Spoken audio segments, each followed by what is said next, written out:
डाकिले खराब देखो आ भितर केते ना थबो बुढ़िया ना डाकिला डाकिले गोटे जेकर ना थबो बुढ़िया ना सभाग लोक नथे छवि सत कथा तेणु परीक्षित डाक ना होची परीक्षित ताकर मूल नाटी कोन ब्राह्मण मान देले कोन कले ना सर्व लक्षण ए समुद एहारो नाम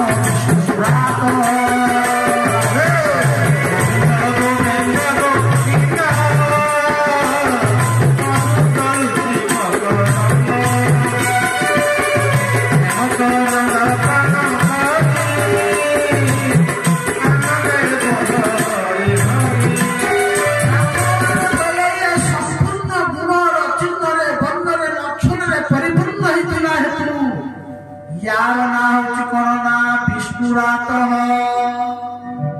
कहीं विष्णुनाथ ना ये मातार गर्भरे भगवान विष्णु द्वारा रक्षित भगवान विष्णु द्वारा रक्षा हेतु ब्रह्मस्त्र ये अशस्त्र कबलू तार नाला विष्णुरात अर्थात विष्णुना रक्षिता दत्त इति विष्णुरात आनंद करंद भगवान की ब्राह्मण माने नामकरण करे चली गले षष्ठ जयंती शुक्ल पक्षर चंद्रमा बढ़िला राजा परीक्षित बढ़ी गले समय आसिला भीमसेन अर्जुन गले कोटी ना द्वारिका गले द्वारिका जहाँ जहाँ सब हो गला प्रभास तीर्थर संपूर्ण यदुवंशी माने विनाश हो गए शेषरे बंशी गले किए से यदुवंशी संपूर्ण विनाश जड़े बंशी यदुवंश वंश भी भगवान वंश बंशी किए ना पद्मनाभ कृष्ण नातीर पुत्र पांडव वंश बंशी गले किए से ना परीक्षित सब प्रभात बाटा पिटा मद्रपान कर मरीगले अर्जुन कौन कले ना लेकिन आसले क्या कृष्ण नाती की लेकिन आसे किए बुझिले जादव वंशे शेष थिला ब्रज जे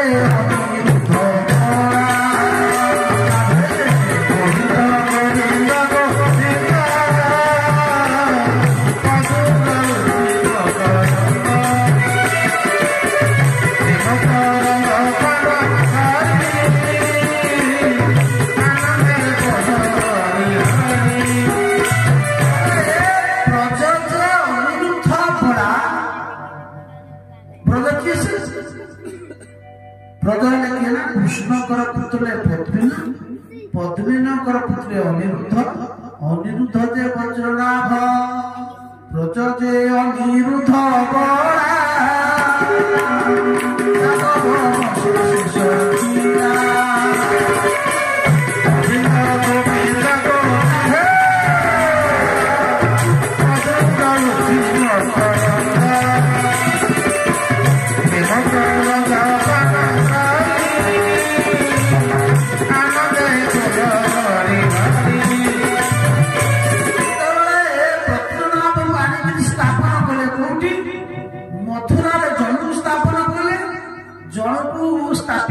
इंद्रप्रस्थ जहाँ नाम दिल्ली ये दी जन को स्थापन कर बुझीपार तेणु जिते कौन ना अर्जुन जानवा अर्जुन फेरी आसिले कलिजुग आसीगला युधिष्ठिर विचार कले मत कि दिन रहा पड़ो ना कहीं विदुरक कथा आसला विदुर आसिले धृतराष्ट्र चलीगले कलिजुग आसना कलिजुग लक्षण मान देखला युधिष्ठिर जानवा पाइले कलिजुग आसला दिने जड़े व्यक्ति गोटे सुवर्ण कलश लेकिन आसिक दी जन भीतर झगड़ा चलला सी कौच कलश मोर सी कौच कलश मोर युधिष्ठिर पचारे कौन है ना आज्ञा ए व्यक्ति को किछि दिन तले गोटे जमी बिकी देइथिली आ से जमी मु बिकी देइथिली आ ଆଉ ପରବର୍ତ୍ତୀ ସମୟ ସେ ଜମିରେ ନିଅ ଖୋଳୁ ଖୋଳୁ ଘର ଖୋଳୁ ଖୋଳୁ ପୁରା ସୁବର୍ଣ୍ଣର କଳସ ପାଇଲା। ସେ କଳସଟା ହଉଛି ମୋର। ମୋ ବାପାର ବାପା କିଏ କୃତି ଥିଲା, ମୁଁ ତ ଜମି ବିକିଥିଲି, ତେଣୁ ମୁଁ ତ କଳସ ବିକି ନଥିଲି, କଳସଟା ମୋର। ଏପଟେ କହୁଛି ଆଜ୍ଞା ଜମିଟାକୁ ସେ ମତେ ବିକିଛି, ଜମି ଭିତରେ ଯାହା ସବୁ ଅଛି ସବୁ ମୋର। ତୋ ଜମିରେ ଭୂତ ପିତା ହେଲେ ମତେ ଫେରିଦେବେ। ତୁ ଯୁଧିଷ୍ଠିର ମହାରାଜ ଜାଣିବାକୁ ପାଇଲେ, କହିଲେ କଳିଯୁଗ ଆସିଗଲା। ଜଣେ ବ୍ରାହ୍ମଣ ପୂଜା ପାଠ କରିବା ଜାଗାରେ ସିଏ କଣ କରୁଛି ନା ବେପାର କରୁଛି। ବ୍ରାହ୍ମଣକୁ ପଚାରିଲେ, ହେ ବ୍ରାହ୍ମଣ ଦେବତା, ଆପଣ ତ ପୂଜା ପାଠ କରିବା କଥା, ଯଜ୍ଞ କରିବା କଥା, ଆପଣ କାହିଁ ଦୋକାନ କରୁଛନ୍ତି? ଆଜ୍ଞା କଣ କରିବି, ମୁଁ ପୂଜା ପାଠ କରି ମୋ ପେଟ ପୋଷୁଥିଲି, ତେଣୁ ଆଉ ପୂଜା ପାଠ ବେଶୀ ହଉନାହିଁ, ତେଣୁ ମୁଁ ଆଉ ପେଟ ପୋଷିବି କେମିତି? ଯୁଧିଷ୍ଠିର ଜାଣିବାକୁ ପାଇଲେ ମୋ ରାଜ୍ୟରେ ଆଉ ପୂଜା କର୍ମ ଧର୍ମ କର୍ମ କିଏ କରୁନାହାନ୍ତି। ଦିନେ ଜଣେ ବ୍ୟକ୍ତି କଣ କରୁଛି, ଚାଷୀ ଲଙ୍ଗଳ ନେଇକି ପ୍ରତିଦିନ ଯାଏ, ଚାଷ କରେ, ଲଙ୍ଗଳ କିଆରେ ଫୋପାଡ଼ି ଦେଇ ଆସେ। ଆଜି କଣ କରୁଛି, ଲଙ୍ଗଳ ତା ଦେହରେ ପକେଇକି ଯାଉଛି। ଯୁଧିଷ୍ଠିର ତ ଧର୍ମରା, ଗାଁମାନେ ତ ଦୁଃଖ ସୁଖରେ ଥାନ୍ତି, କହିଲେ ଭାଇ କାହିଁକି ପରିଶ୍ରମ କରି ଏତେ ବାଟରୁ ଭୋଇ ଭାଇ ଲଙ୍ଗଳ ଟିକେ ଆଣୁଛୁ, ଥୋଇଦେଇକି ଆଇଥାନ୍ତ। ଆଜ୍ଞା କଣ କରିବି, ପ୍ରତିଦିନ ମୁଁ ଏମିତି ଚାଷ କରେ, ଲଙ୍ଗଳଟା ଥୋଇକିରି ଆସେ, କିନ୍ତୁ ଆଜି କାଲି ଯାଇଥିଲି ଆଜ୍ଞା ଲଙ୍ଗଳଟା ମୋର ଆଉ ତାହେଲେ ଲଙ୍ଗଳଟା କିଏ ନେଇଯାଇଛି? ନା ଆଜ୍ଞା କିଏ ନେଇଯାଇଛି। ଆରେ ଆରେ ମୋ ରାଜ୍ୟରେ ପୁଣି ଚୋରି ହେଲା। ଆଉ କଣ ଦେଖିଲେ ନା ଦିନେ ଜଣେ ବ୍ୟକ୍ତି ଗୋଟେ ତାଲା ତିଆରି କରୁଛି, ପଚାରିଲେ, କହିଲେ ହେ କୁମ୍ଭକାର ଇଏ କି ଯନ୍ତ୍ର? ନା ଆଜ୍ଞା ଜଣେ ସାହୁକାର ଶେଠ, ଜଣେ ଧନୀ ଲୋକ ଆସିଥିଲା, ମତେ କହିଛି ଏଇ ବାଗିଆ ଗୋଟେ ତାଲା କରିବା ପାଇଁ। କହିଲେ କାହିଁକି? ନା ଆଜ୍ଞା ତା ଘରେ ଚୋରି ହେଲା। କହିଲେ ଆଚ୍ଛା ମୋ ରାଜ୍ୟରେ ବି ଚୋରି ହେଲାଣି, ମୋ ରାଜ୍ୟରେ ଅଧର୍ମ ହେଲାଣି, ମୋ ରାଜ୍ୟରେ ଅନ୍ୟାୟ ହେଲାଣି। ଦିନେ ଯୁଧିଷ୍ଠିର ମହାରାଜ କଣ କରୁଛନ୍ତି ନା ପଦାକୁ ବାହାରିଛନ୍ତି, ଦେଖୁଛନ୍ତି ଗୋଟେ କୁଳବଧୂ କଣ କରୁଛି, ମୁଣ୍ଡରେ ଓଢ଼ଣା ନାହିଁ। ଯୁଧିଷ୍ଠିର ଟିକେ ଦେଖିକିରି ଦାନ୍ତ ଟିକେ ଦେଖେଇ ହସି ପଡିଥିଲେ। ଯୁଧିଷ୍ଠିର କହିଲେ ଇଏ କି ଅଜବ କଥା, ଇଏ କାହାର ବୋହୂ, ଇଏ କାହାର ବୋହୂ? ଜଣେ ସେବକ କହିଲେ ଆଜ୍ଞା ଇଏ ବା ସେଇ କୌରବ ମାନଙ୍କ ମଧ୍ୟରେ ଜଣେ ବୋହୂ। ଆରେ ଏମାନଙ୍କର ଭାଇ ବୋହୂ? ନା ହଁ, ନା ଏମାନଙ୍କର କଣ ମୋ ପ୍ରତି ଟିକେ ଇଏ ନାହିଁ, ଲଜ୍ଜା ସଂସ୍କୃତି? ଯୁଧିଷ୍ଠିର ବୁଝିଗଲେ, ଆରେ କଳିଯୁଗ କଣ କାହା ଘରେ କଣ ମୋ ଘରେ ଆସି ମୋ କଳ ମାନେ ଲଜ୍ଜା ସଂସ୍କୃତି ତ୍ୟାଗ କଲେ। ଯୁଧିଷ୍ଠିରକୁ ବେଦବ୍ୟାସ କହିଲେ, ବେଦବ୍ୟାସ କଳିଯୁଗ ଆସିଲେ ନାରୀ ମାନଙ୍କର ଯୋଉ ଲକ୍ଷଣ ସବୁ କହିଥିଲେ, କହିଲେ କଣ ହବ? କହିଲେ ଘରେ ଘରେ ସମସ୍ତେ ଚିନ୍ତା ହବ। ନିଜର ସୌନ୍ଦର୍ଯ୍ୟ ପାଇଁ ନାରୀ ମାନେ ସନ୍ତାନ ପ୍ରସବ ପିଲାଠାରୁ ବି ଦୂରେଇ ଯିବେ। ଯୁଧିଷ୍ଠିର କହିଲେ ବେଦବ୍ୟାସ ଆଉ ଗର୍ଭାଶୟକୁ ନଷ୍ଟ କରିଦେବେ। ଯୁଧିଷ୍ଠିର କାନରେ ହାତ ପକେଇଲେ, ହେ ଗୋବିନ୍ଦ ଏ ଦୃଶ୍ୟକୁ କେମିତି ନ ଦେଖି। ଭଗବାନ କଳିକି ବାନ୍ଧି ଦେଇଥିଲେ, କଳି କ୍ଷତି କରିପାରୁନଥିଲା। ଅର୍ଜୁନ ଫେରି ଆସିଲେ, ସର୍ବବୃତ୍ତାନ୍ତ କହିଦେଲେ। ଅର୍ଜୁନଙ୍କର ମନ ଦୁଃଖ ହେଇଯାଇଥିଲା। ଆଜି ଯୁଧିଷ୍ଠିର ଦେଖୁଛନ୍ତି, ଅର୍ଜୁନ ତମର କଣ ହେଇଛି, କାହିଁକି ସେ ମନ ଦୁଃଖ କରୁଛୁ, କଣ ହେଇଗଲା? ସବୁ ବୃତ୍ତାନ୍ତ କହିଦେଲେ। ଯଦୁବଂଶୀ ବିନାଶ ହେଇଗଲେ, ଆମର ଆରାଧ୍ୟ ଗୋବିନ୍ଦ ସୁଧାମ ଚାଲିଗଲେ, କୁନ୍ତୀ ଶୁଣିବାକୁ ପାଇଲେ, ହା କୃଷ୍ଣ କହି କୁନ୍ତୀ ମଧ୍ୟ ଦେହ ବିତ୍ୟାଗ କରିଦେଲେ। ଯୁଧିଷ୍ଠିର କହିଲେ ଆଉ ରହିବ। ତୁରନ୍ତ ରାଜାରାଣୀ ପରୀକ୍ଷିତକୁ ଡାକିଲେ, ହେ ପରୀକ୍ଷିତ ତୁମେ ଛୋଟ ବାଳକ, ଆମେ ଏ ସଂସାରରେ ରହିବୁ, ତୁମକୁ ରାଜଗଦିରେ ଆଜି ବସେଇବୁ। ପରୀକ୍ଷିତ ହାତ ଯୋଡ଼ି କହିଲେ, ଜେଜେ ମୁଁ ଛୋଟ ଅବୋଧ ଅଜ୍ଞାନୀ ବାଳକ, ମୁଁ କଣ ରାଜଗଦିରେ ବସିବି? ପରୀକ୍ଷିତକୁ ଧମକେଇଲେ, ନା ତୁମେ ଚକ୍ରବର୍ତ୍ତୀ ସମ୍ରାଟ, ତୁମକୁ ରାଜ୍ୟ ସମ୍ଭାଳିବାକୁ ପଡିବ। ପରୀକ୍ଷିତକୁ କଣ କଲେ ନା ରାଜ୍ୟ ଅଭିଷେକ କରିଦେଲେ ସେଇ ଦିନ। ଇଏ 15 ଅଧ୍ୟାୟ ପ୍ରଥମ ଶ୍ଲୋକରେ ଆଜି ପରୀକ୍ଷିତକୁ ରାଜ ସିଂହାସନରେ ବସେଇ ଦେଲେ। ଆଜି କଣ କଲେ ନା ପାଣ୍ଡବମାନେ ମହାପ୍ରସ୍ଥାନ କରୁଛନ୍ତି ସ୍ୱର୍ଗକୁ। କହିଲେ ପଞ୍ଚଦଶରେ ଯୁଧିଷ୍ଠିର আগম দেখি গোবিন্দ গোবিন্দ গোবিন্দ গোবিন্দ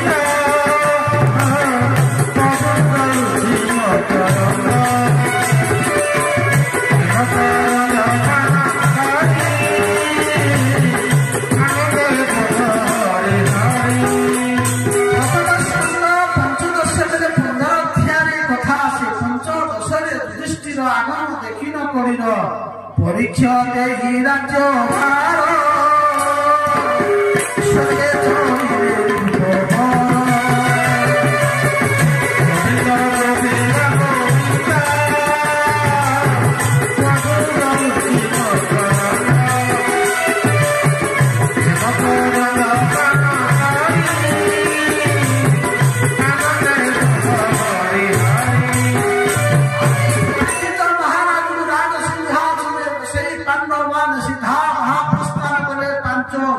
द्रौपदी को नहीं आगे आगे चलिए बाटे जाऊँगी किसी बाट गला परे द्रौपदी पड़ी गले डाकुचंती हे स्वामी रही जाओ डाकी देले हे सुनिले नहीं चलो महाप्रस्थान पछुको नहीं नहीं पछुको पेले नहीं द्रौपदी कहते आज मु जानिली तुम्हें मोर सास डाकिले हे गोविंद भगवान को डाकिले द्रौपदी बाटे रही गले आगे किसी बात जाऊँगी बाटे पड़ी गले सहदेव पचारे युधिष्ठिर भाई भीम पचारे भाई युधिष्ठिर सहदेव पड़ी गले द्रौपदी पड़ीगला पचारे द्रौपदी कहले मु पाप कली जहाँकि मत रास्ता मत रही युधिष्ठिर कहले द्रौपदी तुम्हें भेदभाव सृष्टि कर 5 जन भाई की तुम्हें विवाह किंतु मनरे तुमर द्रौपदी तुमर बेसी अर्जुन को प्रति बेसी भाव थिला सेति पई तुम्हें रही गला बाटे सहदेव को पचारे जितले पड़ी गले विभीषण पचारे भाई सहदेव पड़ी गले बोले आगे चलो कहले कौन पाप करथिला सहदेव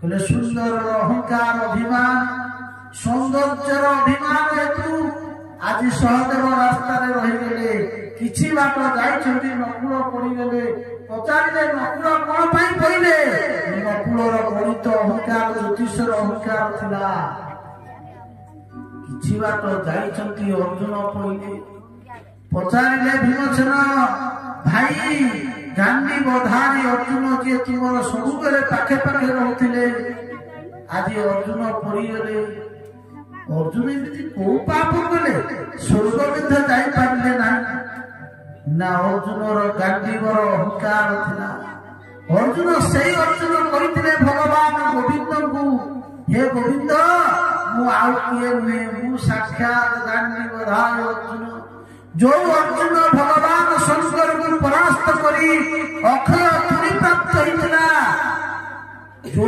अर्जुन इंद्र को परास्त करिथिला आज से अर्जुन निजर गांधीवर अहंकार और बड़ अहंकार हेतु अर्जुन रास्ता रही गले आगे चली किछि बात गला परे भीम पड़ीगला भीम डाकुची भाई मु पड़ीगली मु तो जीवन रे कौन पाप कली आज मते रास्ता रहिबा को पड़िला युधिष्ठिर कहले भीम तुम्हें तो पाप करिना किंतु पाप जो करछ से खाद्य आवश्यक अधिक भोजन करुवा व्यक्ति होची पापी पेट जेतिकी सेतिकी खा लोभरे बेसी खाइबा होची अपराध से पाप भीम टिके खाइला वाला इकेला खाद्य 300 पट रोटी हाथ मापी बेसी खाद्य प्रति आसक्त थिला भीम सेति पाई भीम पड़ी गला ଯେତେବେଳେ ଯୁଧିଷ୍ଠିର ଯାଉଛନ୍ତି ବାଟରେ ପୁରା ଆସି ପହଞ୍ଚିଲା ସେ କି ସାକ୍ଷାତ ଧର୍ମରାଜ ପରୀକ୍ଷା। ଯେତେବେଳେ ଯୁଧିଷ୍ଠିର ସ୍ୱର୍ଗର ଶେଷ ପାହାଚରେ ପହଞ୍ଚି ଯିବାକୁ ବସିଲେ ଦିଟା ପାହାଚ ଥିଲା, ଦିଟା ରାସ୍ତା ଥିଲା। ଯେତେବେଳେ ସ୍ୱର୍ଗର ପ୍ରଥମ ପାହାଚରେ ପାଦ ଦେଇଛନ୍ତି ଯମଦୂତ ମାନେ କହୁଛନ୍ତି ମହାତ୍ମା ଏଇପଟରେ ଆସ। ଯୁଧିଷ୍ଠିର ପଚାରିଲେ ସେପଟରେ କାହିଁକି ମୁଁ ଯିବି, ମୁଁ ସ୍ୱର୍ଗକୁ ଯିବି। କହିଲେ ଏଇପଟକୁ ଆସିକିରି ଯାଆନ୍ତି। କହିଲେ କାହିଁକି ନା ତୁମେ ଟିକେ ପାପ କରିଛ। ନା ମୋ ଜୀବନ କାଳ ଭିତରେ ମୁଁ କିଛି ପାପ କରିନାହିଁ ଜ୍ଞାତ ଅଜ୍ଞାତରେ। ଯମରାଜ କହିଲେ ତୁମେ ତ ଲେଖା ହେଇଛି ତମ ଶାସ୍ତ୍ରରେ ତୁମେ ପାପ କରିଛ। କହିଲେ ମୁଁ ପାପ କରିଛି ନା ହଁ। ପଚାରିଲେ ଚିତ୍ରଗୁପ୍ତ ଫୁଲ ଯୁଧିଷ୍ଠିରଙ୍କର ତାଙ୍କର ଡାଇରୀ ଟିକେ ଫୁଲ। ଯୁଧିଷ୍ଠିର ଡାଇରୀ ଖୋଲି ଦେଖିଦେଲେ। କହିଲେ ଦେଖ ଯୁଧିଷ୍ଠିର ତୁମେ ତ ପାପ କରିଛ ଏଠି ଲେଖା ହେଇଛି। କହିଲେ ମୁଁ କଣ ପାପ କଲି ନା ତୁମେ ମିଛ କହିଛ। କହିଲେ ମୁଁ ମିଛ କହିଛି ନା ହଁ। ନା ମୋ ଜୀବନ କାଳ ଭିତରେ ମୁଁ ମିଛ କହି ନାହିଁ। ଆଉ ମୁଁ କେମିତି ମିଛ କହିଲି ନା ତୁମର ତ ଲେଖା ଯାଇଛି ତୁମେ ଗୋଟିଏ ମିଛ କହିଛ। ନା କଣ ସେ ମିଛ ନା ତୁମେ ମିଛ କହିଛ। ତୁମେ କହିଛ ଅସସ୍ତମା ହତ ନରବା ବଞ୍ଜର। ଏଇ କଥା ନା ଆରେ ମୁଁ କଣ କହିଛି ଏ କଥା। ଆରେ ତୁମେ ତାର କହିଲା କିଏ ସେ। କହିଲା ତୁମକୁ ଯିଏ ଇଏ ଯମରାଜ ପୋଷ୍ଟରେ ବସେଇଛି ସିଏ କହିଲା। ଇଏ ଗୋବିନ୍ଦ କହିଲେ ମୁଁ କହିଦେବି। ପଚାରିଲେ ଯୁଧିଷ୍ଠିର ଗୋବିନ୍ଦକୁ ସ୍ମରଣ କଲେ। ଭଗବାନ ଗୋବିନ୍ଦ କୃଷ୍ଣ ଆସି ପହଞ୍ଚିଲେ। କହିଲେ ଭାଇ ମତେ କାହିଁକି ସ୍ମରଣ କଲ। ଯୁଧିଷ୍ଠିର ପଚାରିଲେ କୃଷ୍ଣ ମୋ ଜୀବନ କାଳ ମଧ୍ୟରେ ପାପ କରି ନାହିଁ ମିଛ କହି ନାହିଁ କିନ୍ତୁ ମୁଁ ମିଛ କହିଛି ବୋଲି ଲେଖା ଯାଇଛି। ଆଉ ତୁମେ ତ କହିଲ ତୁମେ କୁହ ଅସସ୍ତମା ହତ। ମୁଁ କହିଲି ଅସସ୍ତମା ହତ ନା ଯୁଧିଷ୍ଠିର ମୁଁ ତ ତୁମକୁ କହିଲି ଅସସ୍ତମା ହତ। ଭୀମ ତ ଅସସ୍ତମା ନାମକ ହାତୀକି ମାରିବ। ଦ୍ରୋଣାଚାର୍ଯ୍ୟ ପଚାରିଲେ ତୁମେ ତ ଧର୍ମରାଜ ମିଛ କହିବ ନାହିଁ। ତମକୁ ପଚାରିଲେ ତମେ ଖାଲି ଏତିକି କହିବ ଅସସ୍ତମା ହତ। ତା କଥା ମୁଁ ପରେ ବୁଝି ତମେ କାହିଁକି ଭାରି ଚାଲାକିଆ କାଳେ ମିଛ ହେଇଯିବ ବୋଲି ତମେ କହିଲ ଅସସ୍ତମା ହତ ନରବା ବଞ୍ଜର। ଭଗବାନ ତ ଖୁବ ଚାଲାକ। ଭଗବାନ କଣ କଲେ ଶୁଣୁଛି ଯେତେବେଳେ ଦ୍ରୋଣାଚାର୍ଯ୍ୟ ପଚାରିଲେ ହେ ଧର୍ମରାଜ ସତରେ କଣ ମୋ ପୁଅ ଅସସ୍ତମା ମରିଯାଇଛି। ଭୀମଟା ଅସସ୍ତମା ନାମକ ହାତୀକି ବେଗ ପ୍ରହାର କଲା। ଅସସ୍ତମା ହାତୀ ପଡିଗଲା। ଭୀମ କହିଲା ଅସସ୍ତମା ହତ ଅସସ୍ତମା ହତ। ଚାରିଆଡେ ଶୁଣିଗଲେ ଆରେ ଅସସ୍ତମା ମରିଗଲା ଅସସ୍ତମା ମରିଗଲା। ଦ୍ରୋଣାଚାର୍ଯ୍ୟ କାନରେ ବାଜିଲା ନା ମୋ ପୁଅକୁ କେହି ମାରିପାରିବେ ନାହିଁ। ମୋ ପୁଅ ଚିରଞ୍ଜୀବୀ ଅସମ୍ଭବ। ମହାଭାରତ ଯୁଦ୍ଧ କଣ ଆପଣଙ୍କ ଗାଁ ବାଗିଆ ଜାଗା କିରେ ବିଶାଳ ଭୂମି କିଏ କୋଉଠି ଥାନ୍ତି ତାର ତୁଳନା କରି ହବ ନାହିଁ। କାହାକୁ ପଚାର ଯାହାକୁ ପଚାରୁଛନ୍ତି ହଁ ମୁଁ ତ ଶୁଣୁଛି ଅସୁସ୍ଥମା ହତ କିନ୍ତୁ ସନ୍ଦେହ ଜାତ ହେଲା ଦ୍ରୋଣାଚାର୍ଯ୍ୟଙ୍କର। ଦ୍ରୋଣାଚାର୍ଯ୍ୟ କହୁଛି ମୋ ପୁଅକୁ ମାରିଲା ତା ସଂସାରରେ କେହି ନାହିଁ। ମୋ ପୁଅକୁ ସତରେ ମରିଯିବ ନା ସମ୍ଭବ ନୁହେଁ। କାହାକୁ ପଚାରିଲେ ଆସିଲେ ପଚାରିଲେ କହିଲେ ଯୁଧିଷ୍ଠିର ସତ୍ୟବାଦୀ ଧର୍ମରାଜ। ଯୁଧିଷ୍ଠିର କହିଲେ ହେ ଯୁଧିଷ୍ଠିର ତୁମେ ଧର୍ମରାଜ ସତରେ କୁହ ମୋ ପୁଅ ଅସସ୍ତମା କଣ ମରିବ। ଧର୍ମରାଜ କହୁଛନ୍ତି ହଁ ଅସସ୍ତମା ହତ ନରେବା ବଞ୍ଜର କହିଲା ମାତ୍ରେ ଭଗବାନ ଗୋବିନ୍ଦ ତାଙ୍କର ପଞ୍ଚଦଣ୍ଡ ଶଙ୍ଖକୁ ବଜାଇ ଦେଲେ ଏତେ ଜୋର ଯେ ସୁବିଧା ନାହିଁ କାହାକୁ ନା ଦ୍ରୋଣାଚାର୍ଯ୍ୟକୁ ସୁବିଧା ଶୁଣିଦେଲେ ଖାଲି ଶୁଣିଦେଲେ ଅସସ୍ତମା ହତ ନରବା ବଞ୍ଜର ଆଉ ସୁବିଧା ଏତିକି ବେଳେ ବସିଗଲେ ହାତରୁ ଛାଡ଼ିଦେଲେ ଅସ୍ତ୍ର ଧ୍ୟାନ ହେଇ ବସିଗଲେ। ଧୃଷ୍ଟଦ୍ୟୁମ୍ନକୁ କହିଲେ ଆଉ ରକ୍ଷଣ ଚୂଡ଼ାନ୍ତ ଶେଷ ପ୍ରତିଜ୍ଞା କରିଥିଲେ ଧୃଷ୍ଟଦ୍ୟୁମ୍ନ ଆସିକି କଣ କଲେ ଦ୍ରୋଣାଚାର୍ଯ୍ୟ बोले तुम्हें मिछ कहिछ ए जगह युधिष्ठिर कहले गोविंद धन्य धन्य अरे मु सत कह मत तुम्हें नरक दे भगवान कहते युधिष्ठिर धर्म कौन तुम्हें जान कहले कौन धर्म कहले मन निमित्त पाप मत धर्माय च कल्पते वामनाधृतं धर्म अपि पापस्य मम प्रभो मो पाई पाप कले अर्थात मत निमित्त कृतं पापम धर्माय च कल्पते भगवान कहते मो पाई यदि किए पाप करे मु ताकू धर्म रे परिणत कर दिए बोला आनंद गोविंद भगवान की पुणी कौन बोले मां अनादृतः धर्म मु चाहू नथि यदि किए बारंबार से कथा कला अनादृत हो धर्म ये मोर कथा माने कहिबार उद्देश्य भगवान जेमिति चाहिए सेमिति करि पारे शेषरे कुकुर सहित बिजिबा चेष्टा कले बहुत प्रसन्न महाभारत कुकुरଙ୍କର प्रसन्न आ कुकुर स्पर्श कले देवता माने तम थर जल नेबे ना पितृपुरुष संतुष्ट शास्त्र कहउछथि कुकुर खाइबा कुकुर भुला घरे आनी ढेकी सोई